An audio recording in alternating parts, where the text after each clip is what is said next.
So, kailangan ng mahabang pasensya at lakas sa pag-fold nito. Kasi medyo mahirap siyang gawin. A few moments later. Kaya ayoko bumibig. Pagod eh.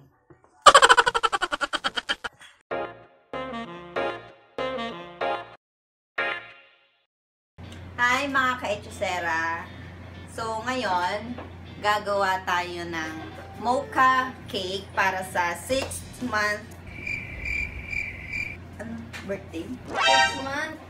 6 month ni Baby Riley at saka sa birthday ni John Ray.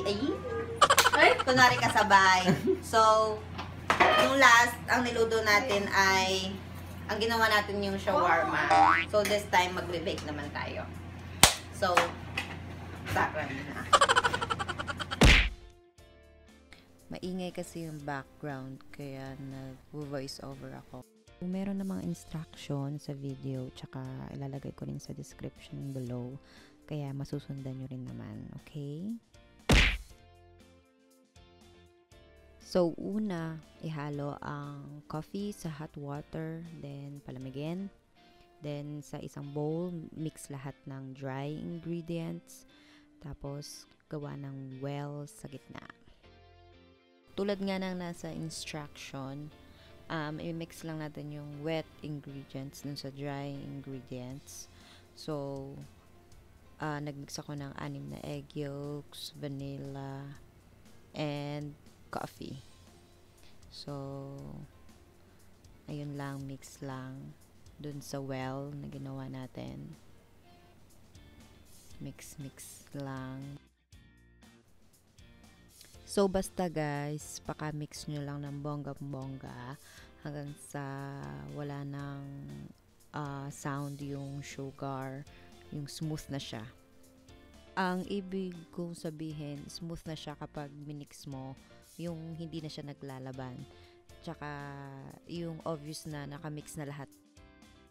Ang sinasabi ko dito is mag-start na tayo sa egg whites. So, meron din akong 6 egg whites dito. Cream of tartar dapat yung gagamitin. Kaso, dahil ginawa ko tong video na to during lockdown or quarantine. So, hindi kami makalabas. Wala kaming mabilhan ng cream of tartar. So, gumamit na lang ng vinegar as alternative.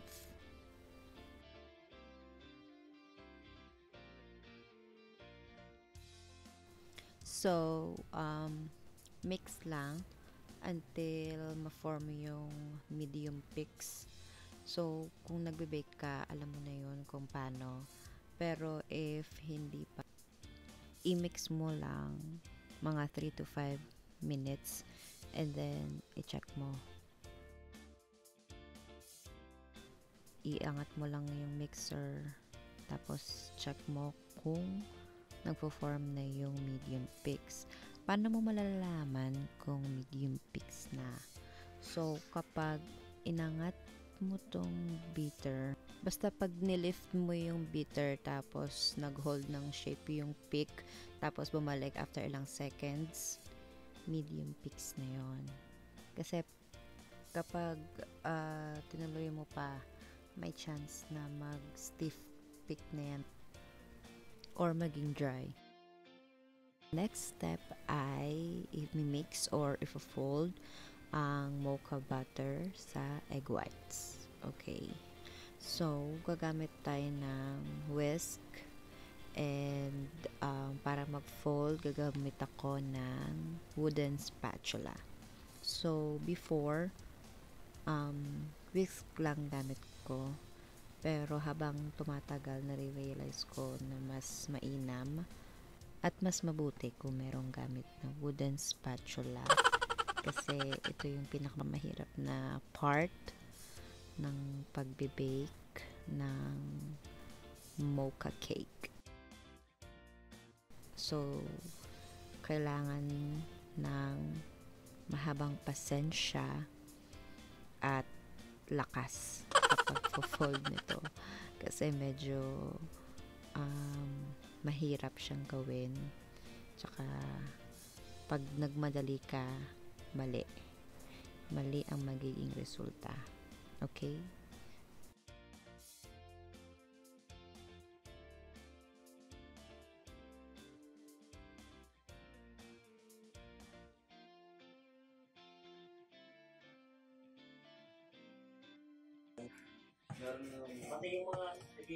So, bali ang ginagawa ko, kasi yung butter, dumiretso sa ilalim ng mixing bowl.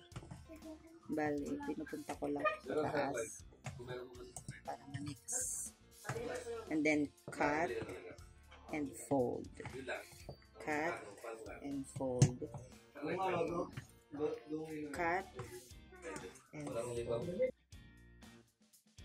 Oo guys, medyo challenging mag voice over. So, sorry naman sa noisy background. Few moments later. Kaya ayoko bumibig. True lalo guys, nakakapagod mag-bake. Tapos maingay pa yung background. Tapos ang hirap mag voice over. Oh my god. Ano ba itong ginagawa ko sa buhay ko? Nakakaloka naman talaga. Okay, so ready na yung butter natin. Kung makikita nyo, pag kinat and fold, wala na yung mga, hindi na nakikita yung mga mocha butters sa ilalim. So guys, ito na yung butter. Ito yung 2 round pan natin. So, ta-transfer ko na. So, gagawin ko 2 pan para sa bilis maluto. Tsaka para even. Okay. So, tansya-tansya na lang ito.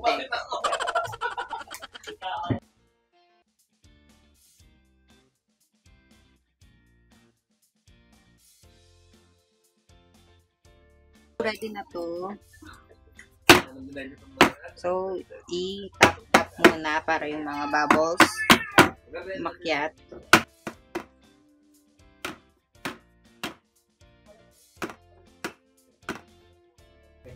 So, ready na to. Pwede na tong idiretso sa oven.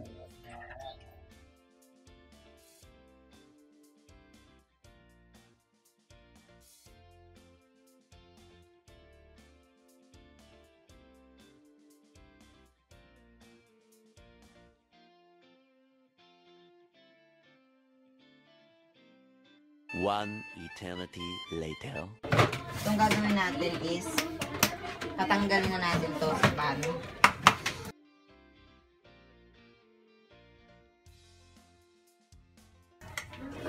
So gamitin natin tong flat spatula to release the sides. So, ayun nga guys. So, para tanggalin is you have to release the sides first.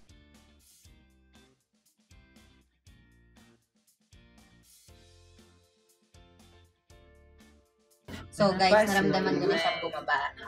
So tingnan natin kung buo ba siya. So kasi parang kinakabahan ako kasi nga usually wax paper ang ginagamit ko dito. 1, 2, 3, go! Dada! At di meron mo na ako yung na-excite. Eh kasi yung tagal. Wow! Mali! Okay. So babalutin ko na siya para malagay natin sa ref. Para pwede natin mapalamig agad.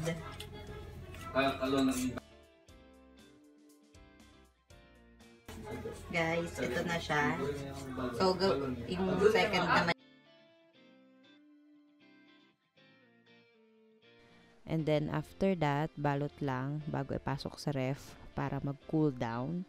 So, sa next video, andun na yung frosting and decoration. So, abangan nyo yan, guys. So, hanggang dito na lang muna, okay? Watch out for the next video. Bye-bye!